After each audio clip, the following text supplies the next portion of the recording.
Assalamu alaikum students, welcome once again in our math class, and I hope you all are good and fine.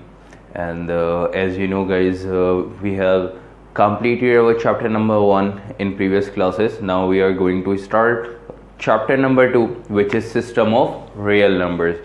The full name of this chapter is system of real numbers, exponent and radical. Alright, तो ये chapter जो है वो हम start करेंगे basically exponent से. What exactly exponent is in chapter number 1 or in chapter number 1 of exercise 1.1. So in the topic of power set we have discussed what is a power or exponent. Alright, तो power और exponent क्या होते हैं हमने chapter number 1 power के अंदर थोड़ा सा पावर सेट के अंदर थोड़ा सा टॉपिक डिस्कस करके आए. नाउ जो है we are going to start this chapter with this topic which is exponent. Alright, तो एक्सपोनेंट से ही यही टॉपिक हम यही चैप्टर जो है बेसिकली एक्सपोनेंट से स्टार्ट करेंगे और देख लीजिएगा.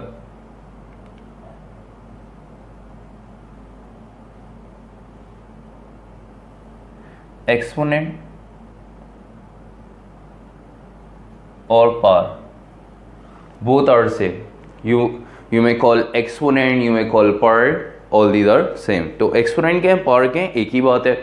तो exponent और power क्या है ये हम स्टार्ट करने जा रहे हैं, ये हम पढ़ने जा रहे हैं.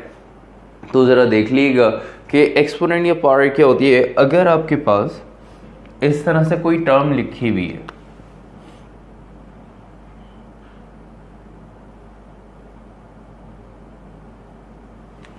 इस तरह से आपके पास कोई टर्म लिखी हुई है 3 का स्क्वायर. ऑलराइट, तो 3 के ऊपर जो नंबर लिखा हुआ 2, इट मीन्स दैट ये जो 2 है ये क्या है, पावर या एक्सपोनेंट. तो यू मे कॉल पावर और exponent, both are same. Alright, और ये 3 क्या है, ये 3 क्या है, बेस. ठीक है बेटे, 3 जो है वो आपके पास 3 is a base and 2 in this term 2 is a power और एक्सपोनेंट. तो जो बेस के ऊपर जो नंबर लिखा हुआ होता है इस तरह से, इसको हम क्या कहते हैं, पावर या exponent. How we solve this term, तो इसको हम सॉल्व कैसे करेंगे जरा देख लीजिएगा. अगर 3 का स्क्वायर है, 3 की पावर 2 है, it means that we have to multiply 3 को कितनी दफा मल्टीप्लाई करेंगे, ट्वाइस, 2 दफा मल्टीप्लाई करेंगे. 3 का स्क्वायर मीन्स 3 इंटू 3, आंसर क्या आ जाएगा, 3 3 9. Alright, now if we have another term like this के मीन्स 3 की पावर 3. अगर आपके पास टर्म आ जाए 3 to the power 3, it means that 3 की पावर 3 का मतलब कि 3 को आपस में हम कितनी दफ़ा मल्टीप्लाई करेंगे, 3 टाइम्स मल्टीप्लाई करेंगे. 3 को हम आपस में कितनी दफ़ा मल्टीप्लाई करेंगे, 3 टाइम्स मल्टीप्लाई करेंगे. ऑलराइट, तो then we get the answer 3 into 3, 3 3 is 9, 9 3 is 27. Alright, इसी तरह आपके पास कोई एक और टर्म हो, उसमें लिखा हुआ है 3 की power 4. Alright, it means that we have to multiply 3 by 4 times. 3 को कितनी दफ़ा मल्टीप्लाई करेंगे हम, 4 टाइम्स मल्टीप्लाई करेंगे. 3 into 3 into 3 into 3, it means that 3 3 is 9, 9 3 is 27, 27 3 is 81. Now we get the answer of 3 raised to the power 4 which is 81. Alright, तो ये तो simple आपके पास पावर कैसे कहते हैं आपको पता लग गया. पावर्स को सॉल्व कैसे करते हैं, बेस के ऊपर जो पावर होती है उस बेस को उतनी टाइम्स आपस में क्या करना होता है, मल्टीप्लाई करना होता है. ऑलराइट, तो now we are going to start the another topic which is laws of exponent means laws of power. alright, तो हम laws of exponent और laws of power क्या होते हैं ये थोड़ा सा हम पढ़ने जा रहे हैं कि power के कुछ laws हैं जो कि हमने यहाँ पे डिस्कस करने हैं. then we'll start our first exercise which is 2.2 exercise start करेंगे. तो 2.1 क्यों नहीं करेंगे, वो सिर्फ MCQs और ब्लैंक से रिलेटेड है, ये कुछ हम लॉज डिस्कस कर लेंगे। तो और आप ख़ुद भी जो है 2.1 जो है वो बेसिकली MCQ से रिलेटेड है, वो ख़ुद भी सॉल्व कर सकते हैं। ऑलराइट, तो 2.1 खुद सॉल्व करिएगा और जो है अगर उसके अंदर कोई प्रॉब्लम आए तो फिर वो डिस्कस कर लीजिएगा। अदरवाइज हमारी जो बेसिक एक्सरसाइज है वो 2.2 है। चैप्टर नंबर 2 से एक बहुत इंपॉर्टेंट और ख़ास चीज़ जो है वो आपने नोट करनी है, याद रखनी है। वो क्या है कि बेटे याद रखिएगा, इस चैप्टर से चैप्टर नंबर 2 सिर्फ 2 ही एक्सरसाइज बहुत ज़्यादा इंपॉर्टेंट है, which is 2.7 and 2.8 only. Alright, in this chapter there are 8 exercise, ठीक है, 8 एक्सरसाइजेज हैं इस चैप्टर में, and the most important exercise are 2.7 and 2.8। Alright, तो 2 एक्सरसाइज जो है वो बहुत ज़्यादा इंपॉर्टेंट है जिससे पेपर में क्वेश्चंस आपके पास आते हैं। लेकिन हम डायरेक्ट 2.7 पे क्यों नहीं जाएंगे, क्योंकि बेटा 2.7 पे डायरेक्ट जाने का मतलब ये है कि आपको जो है पीछे की बेस जो है वो आप लोगों ने स्ट्रॉन्ग करनी है, ठीक है। अगर 2.7 पे जाएंगे तो बहुत सारी लैकिंग, बहुत सारे लॉज, बहुत सारे रूल्स जो है वो आपने रियल नंबर्स के, एक्सपोनेंट्स के वो मिस कर देंगे, तो फिर वो आगे जाके आपको प्रॉब्लम होगी।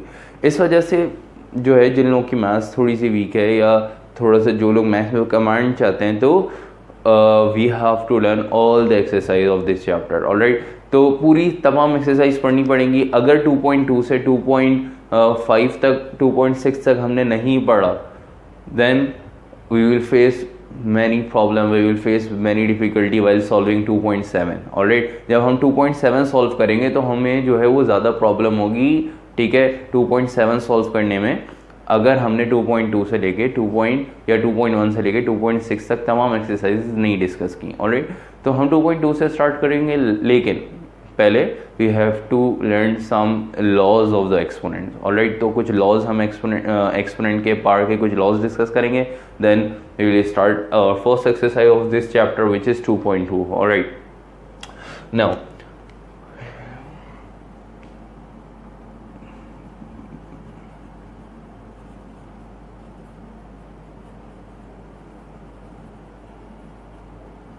write down the heading of laws of exponent। तो लॉज ऑफ एक्सपोनेंट्स जो है वो हम पढ़ने जा रहे हैं। लॉज ऑफ एक्सपोनेंट अगर हम देखें तो वहाँ पर कुछ लॉज हैं, ठीक है। तो फर्स्ट लॉ इज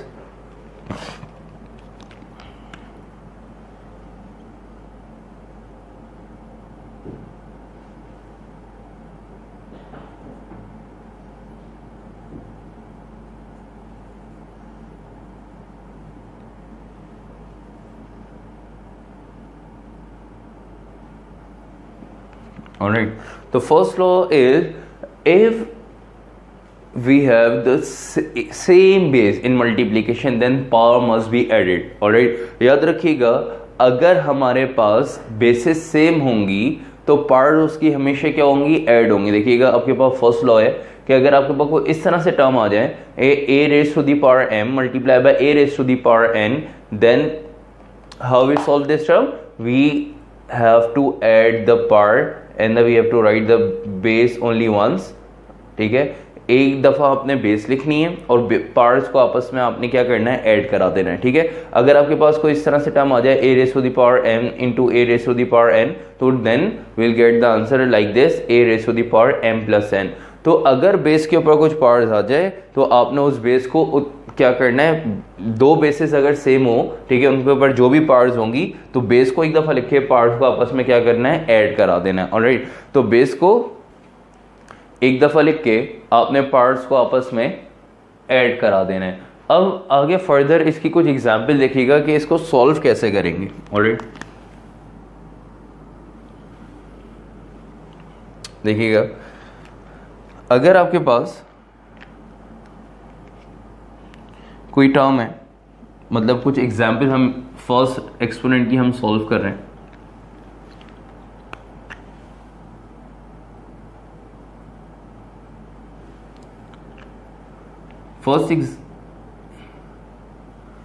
फर्स्ट जो लॉ है, ठीक है, अगर आपके पास बेसिस सेम हो तो पार्ट्स को आपने ऐड कराना होता है। इसका क्वेश्चन किस तरह से आएगा जरा देखिएगा। अगर आपके पास आ जाए x raise to the power 3 into X raise to the power 2। तो अगर आपके पास एक्स की पावर क्यूब और एक्स का स्क्वायर आ जाए, देखें दो बेसिस हैं, बेसिस सेम है, पावर्स जो हैं दोनों की डिफरेंट है, पार्ट्स डिफरेंट हो सेम हो उससे कोई फर्क नहीं पड़ता। इनको हम सॉल्व कैसे करेंगे कि अगर दो बेसिस आपके पास सेम आ जाएं और मल्टीप्लाई हो रही हो और दोनों पर कुछ ना कुछ पावर हो, तो इनको हम सॉल्व कैसे करेंगे? इनको सॉल्व ऐसे करेंगे, according to the law of exponent we have to write the base at once. ठीक है, बेस को एक दफ़ा लिखना है, बेस को एक दफ़ा लिख देंगे और जो भी पार्ट्स हैं उनको हम आपस में ऐड करा देंगे। ऑलराइट, तो इसको हम ऐसे सॉल्व करेंगे। अगर आपके पास बेस के ऊपर कोई पावर है और दोनों दो बेसिस हैं और बेसिस आपस में अगर सेम हो जाती हैं, ठीक है, बेसिस आपस में अगर सेम होती हैं तो हम क्या करेंगे? बेसिस को सेम अगर हैं तो बेस को एक दफ़ा लिखे, पार्ट्स को ऐड करा देंगे और 3 + 2 आंसर क्या आ जाएगा आपके पास? 5। ऑलराइट, अगर इसी तरह आपके पास दो बेसिस थी, ठीक है, इसी तरह आपके पास 3 बेसिस आ जाए, for example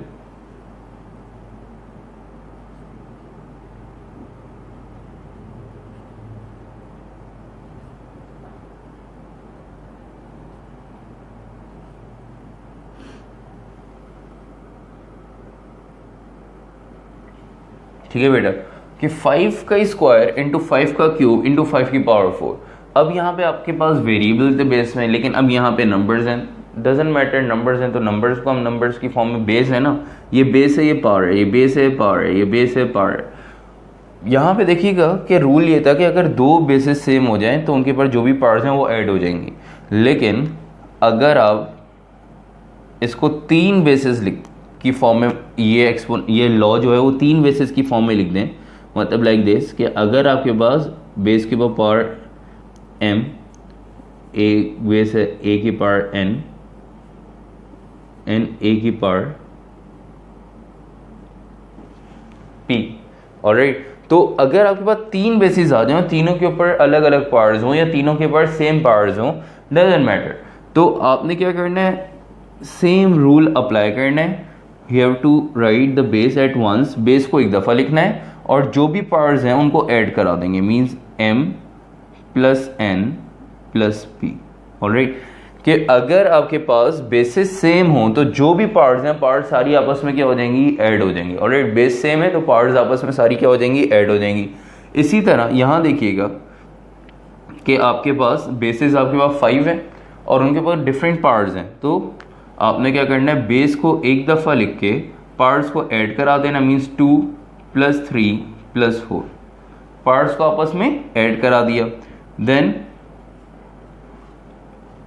2 + 3 + 4, it means that 5 raise to the power 9, 5 raise to the power 9, ये आपके पास जो है वो आंसर आ गया। ऑलराइट, तो first exponent, laws of exponent में फर्स्ट एक्सपोनेंट आपने जो है वो सॉल्व कर लिया। ठीक है, फर्स्ट एक्सपोनेंट आपने समझ लिया कि फर्स्ट एक्सपोनेंट में basis same, if we have the same basis then power must be added. Alright, in multiplication तो अगर बेसिस सेम हो और आपस में मल्टीप्लाई हो रही है, याद रखिएगा आपस में क्या हो रही हो? मल्टीप्लाई, प्लस माइनस में नहीं, आपस में मल्टीप्लाई हो रही होंगी, then power must be added, तो पावर्स क्या हो जाएंगी? आपस में ऐड हो जाएंगी। ऑलराइट, तो ये आपके पास जो है वो फर्स्ट एक्सपोनेंट का लॉ था। आगे चलते हैं नेक्स्ट लॉ पे, विच इज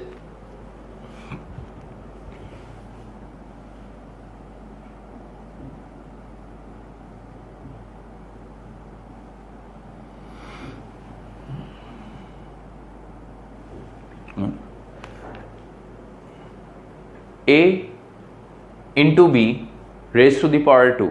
ठीक है, कि अगर आपके पास पावर 2 है, इसको यहां पे हम कर लेते हैं, सपोज कर लें पावर n है, instead of 2 we put n। Alright, तो ब्रैकेट के अंदर दो वैल्यूज हैं a और b, और ब्रैकेट के ऊपर जो पावर है वो पावर क्या है? n, small n। Alright, in this law if we have 2 element or 3 element in the bracket and we have the power outside the bracket, then that power must be apply the whole element in the bracket. alright, तो bracket के बाहर जो भी power है bracket के अंदर तमाम elements में सब पे बारी बारी अप्लाई होगी, तमाम एलिमेंट्स में बारी बारी सब पे जो है वो पावर अप्लाई होगी। कैसे इसको हम एक्सपेंड कर सकते हैं, देखिएगा कि ए और बी ब्रैकेट के अंदर 2 टर्म है, उसके बाद पावर n है, it means that 8 raise to the power n b raise to the power n। तो कैसे हमने सॉल्व किया ये एक्सपेरिमेंट कैसे बना कि ब्रैकेट के अंदर 2 वैल्यूज हैं, उनके ऊपर कोई पावर है तो ब्रैकेट के अंदर जितनी भी वैल्यूज हैं मल्टीप्लाइड फॉर्म में, याद रखिएगा डॉट मीन्स मल्टीप्लाई, डॉट भी नहीं है तब भी मीन्स मल्टीप्लाई।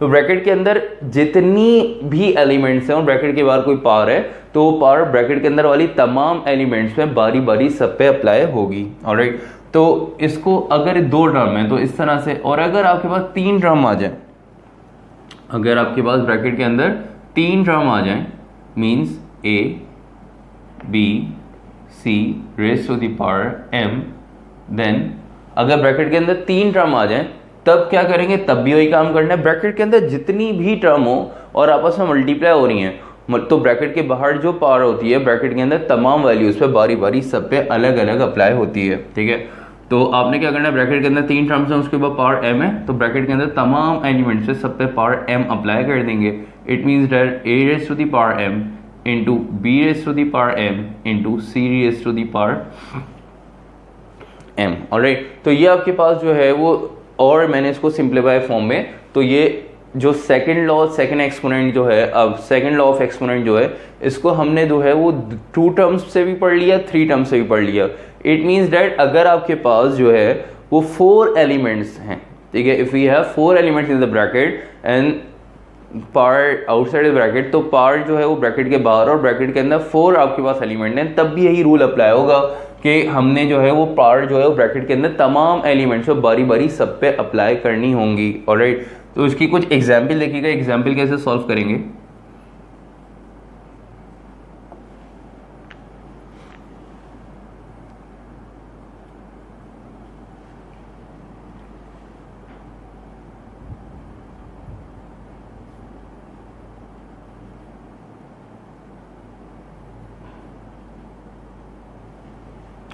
आपका क्वेश्चन आ जाता है कि X Y raise to the power 2, X Y raise to the power 2, तो आपने जो है वो लॉ डिस्कस किया according to the law of second law of exponent कि अगर हमारे पास ब्रैकेट के अंदर कोई वैल्यूज मल्टीप्लाई हो रही हैं और ब्रैकेट के बाहर कोई पावर है तो आपने क्या करना होगा, ये पावर ब्रैकेट के अंदर वाली तमाम वैल्यूज पे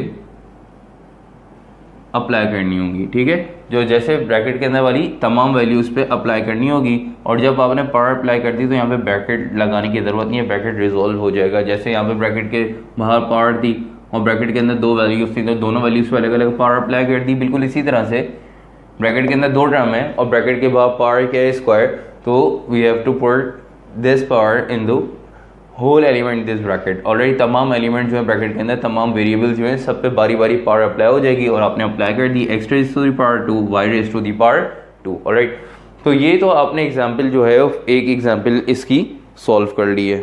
ऑलराइट, तो हम आगे चलते हैं, कुछ एक और जो है वो एग्जांपल सॉल्व करते हैं लाइक दिस।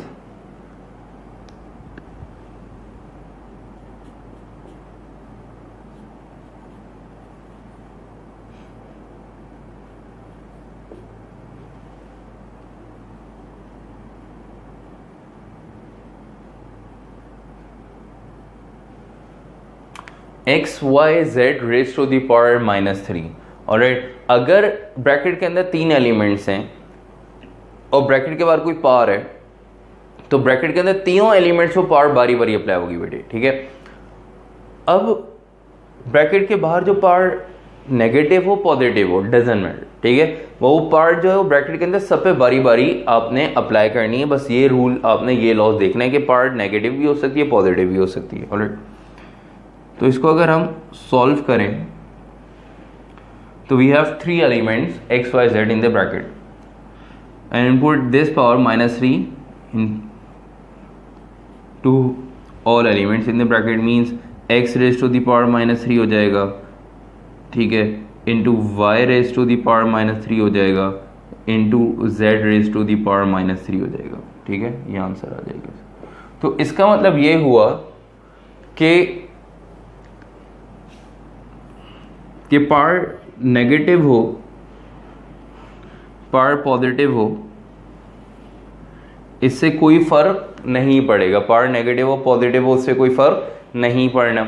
बस आपने क्या करना है कि पावर्स आपने ब्रैकेट के अंदर तमाम वैल्यूज पे अप्लाई कर देनी है। उसके बाद मल्टीप्लिकेशन के लिए मल्टीप्लाई का साइन लगाएं, डॉट लगाएं, कुछ भी साइन नहीं लगाएं, जैसे यहाँ पे कोई साइन नहीं है, it means that values are multiplying. Alright, तो अब जो है ये सेकंड लॉ ऑफ एक्सपोनेंट के बाद फिर हम आगे चलते हैं। तो आपके पास जो है वो नेक्स्ट लॉ क्या है। ऑलराइट,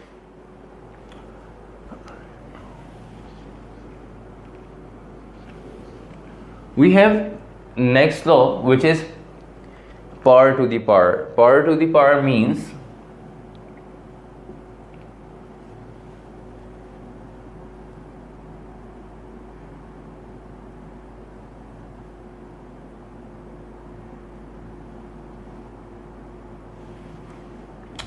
ऑलराइट, अब ये लॉ देखिएगा कि अगर आपके पास ब्रैकेट के अंदर कोई टर्म है और उसके ऊपर पावर है और ब्रैकेट के बाहर भी कोई पावर है, तो it means that if we have the two power, one is in the bracket and the other is outside the bracket, then powers must be multiply to each other. Bracket के अंदर power and बाहर power आपस में क्या होगी, multiply होगी। ठीक है, तो अगर आपके पास दो पावर आ जाएंगे, एक पावर ब्रैकेट के अंदर है, एक पावर ब्रैकेट के बाहर है, या तीसरी भी कोई एक और तीसरा ब्रैकेट है उसके बाद भी कोई पावर है, तो पावर्स को आपस में हम क्या करेंगे, मल्टीप्लाई। तो रूल याद रखिएगा, ब्रैकेट के अंदर पावर बाहर पावर आपस में मल्टीप्लाई। ऑलराइट, तो x की power m raise to the power n, तो इट मींस दैट बेस को ऐसे ही लिख देंगे x को एक दफा, और पावर्स को आपस में क्या करना होगा, हमने मल्टीप्लाई करना होगा। पावर्स को हमने क्या करना होगा, मल्टीप्लाई करना होगा। ये आपके पास third exponent, law of exponent का थर्ड लॉ है। ऑलराइट, तो ये थर्ड लॉ ऑफ एक्सपोनेंट आपके पास कि ब्रैकेट के अंदर पावर बाहर पावर अगर आपके पास आ जाए तो दोनों को आपस में क्या करेंगे, मल्टीप्लाई करेंगे, और मल्टीप्लाई करके आपने जो है पार्ट्स को मल्टीप्लाई करके लिख देंगे। तो अब इसकी कुछ एग्जाम्पल्स जो हैं वो हम सॉल्व करते हैं कि इसको हम कैसे सॉल्व करेंगे, देख लीजिएगा।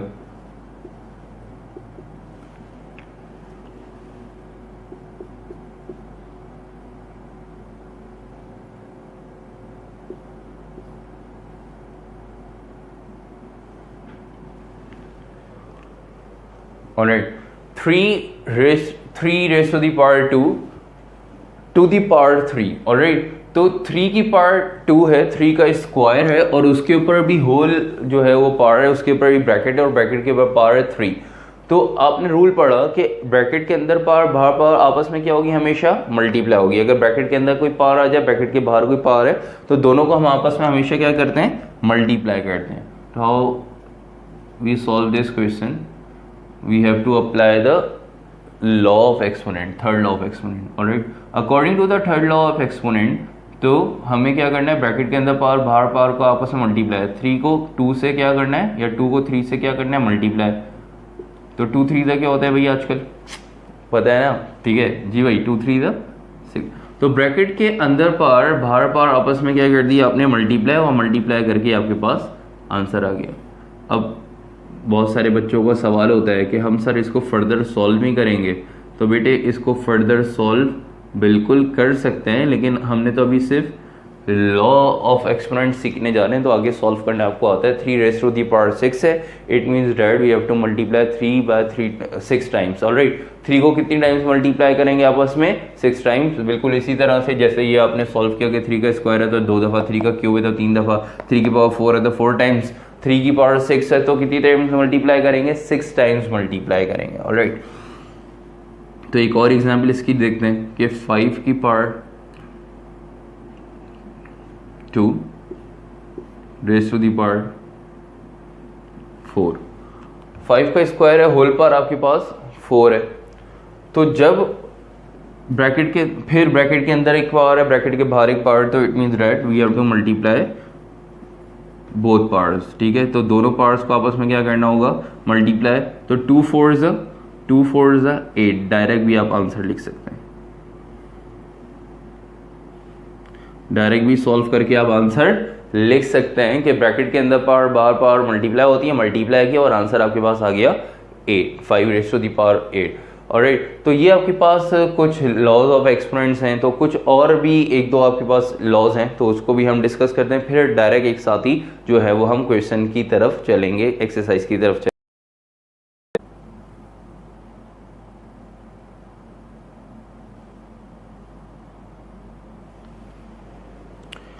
a raised to the power m in the numerator and a raised to the power n in the denominator।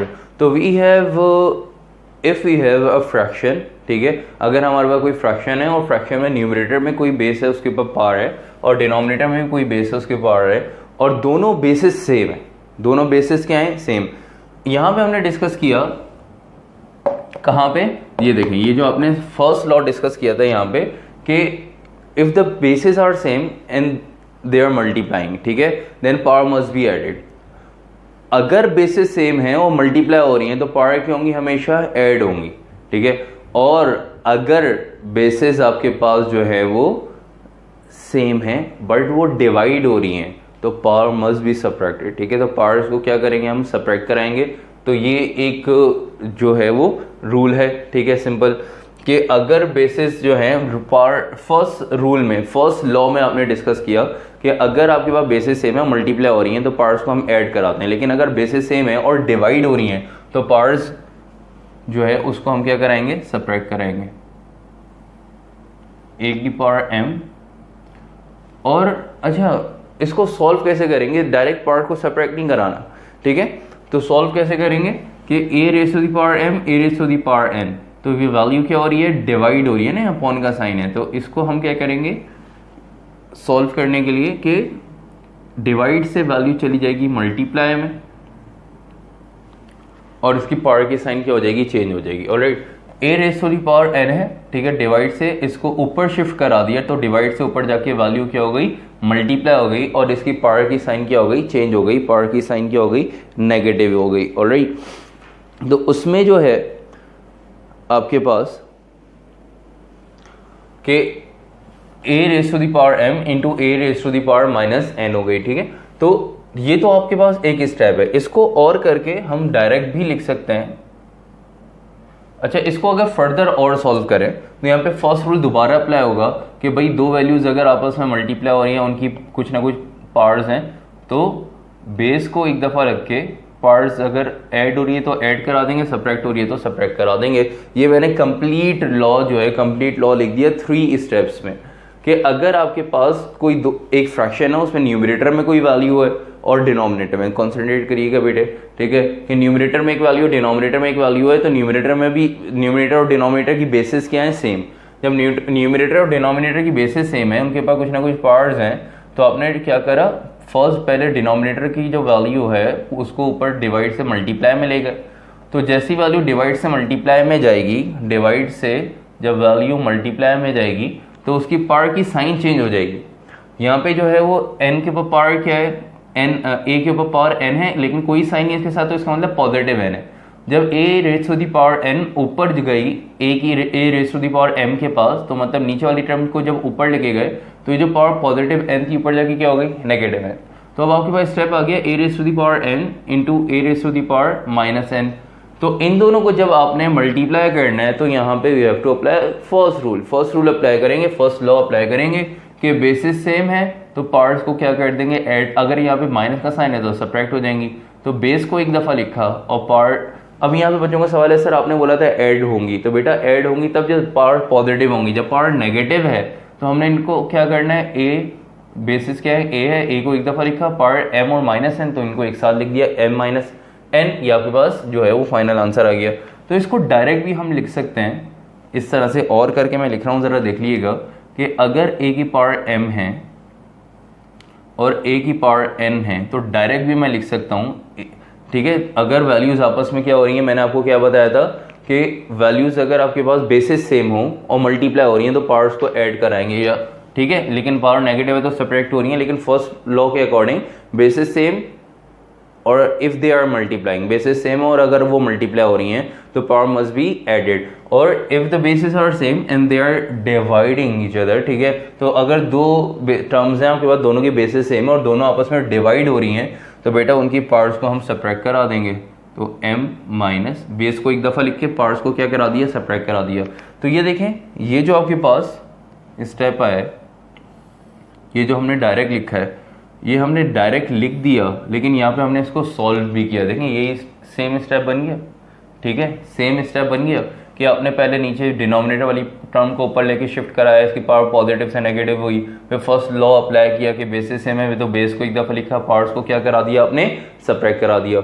लेकिन यहाँ पे क्या है कि बेटे दोनों जो है वो वैल्यूज डिवाइड हो रही हैं, ठीक है, और उनके पास कुछ ना कुछ पार्ट्स हैं, तो आपने डायरेक्ट लॉ अप्लाई किया, डायरेक्ट रूल अप्लाई किया कि वो क्या कि भाई जो है आपने कि डायरेक्ट आपने जो है अगर वैल्यूज जो है वो बेसिस सेम है और डिवाइड हो रही हैं, तो बेस को एक दफ़ा लिखे, दोनों जो भी पार्ट्स हैं उनको आपस में सब्ट्रैक्ट करा दिए। तो ये डायरेक्ट लॉ अप्लाई करें या बिल्कुल इस तरह से सॉल्व करें, आप लोगों की मर्जी है, ठीक है। इसकी कुछ एग्जाम्पल ज़रा देखिएगा।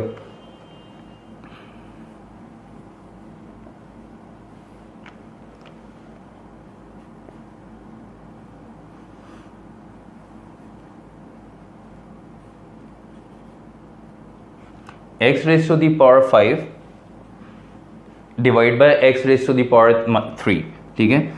Then we apply the law of exponent in this question. तो लॉ ऑफ एक्सपोनेंट डायरेक्ट अगर अप्लाई करें तो बेटा देखिएगा, दो वैल्यूज अगर बेसिस सेम है और दोनों डिवाइड हो रही हैं, तो उनकी जो पावर्स हैं वो आपस में सब्ट्रैक्ट हो जाती हैं।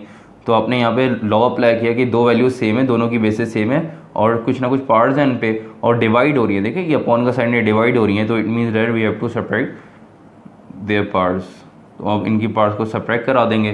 तो बेसिस क्या हो रही हैं, अगर डिवाइड हो रही है उनके पास कुछ ना कुछ पावर है, तो बेस को एक दफ़ा लिखा और उनकी पावर्स को 5 माइनस 3 सब्ट्रैक्ट करा दिया, और then we get the answer. 5 minus 3 आपके पास क्या होता है 2, और ये आपके पास क्या आ गया, आंसर आ गया। ऑलराइट, तो बेस को एक दफ़ा लिख के पार्ट्स को आपस में सब्ट्रैक्ट कराया और ये आपके पास 5 माइनस 3 आंसर आ गया 2, तो x की पावर 2 आंसर आ गया। So it's all about today's class. यहाँ पे आज की क्लास में हमने लॉज ऑफ एक्सपोनेंट डिस्कस किए। तो now we are concluding this class, और इंशाल्लाह नेक्स्ट क्लास में हम स्टार्ट करते हैं एक्सरसाइज अपनी 2.1 आप जो है वो देखें, सॉल्व करें, और जो है वो कोई कन्फ्यूजन हो तो हम डिस्कस कर लेंगे बाद में, और लेकिन हम 2.2 से स्टार्ट करेंगे। ऑलराइट, तो it's all about today's class. If you have any Curie or concern regarding this topic, regarding laws of exponent, then come to the chat box and write over there. I am waiting for you.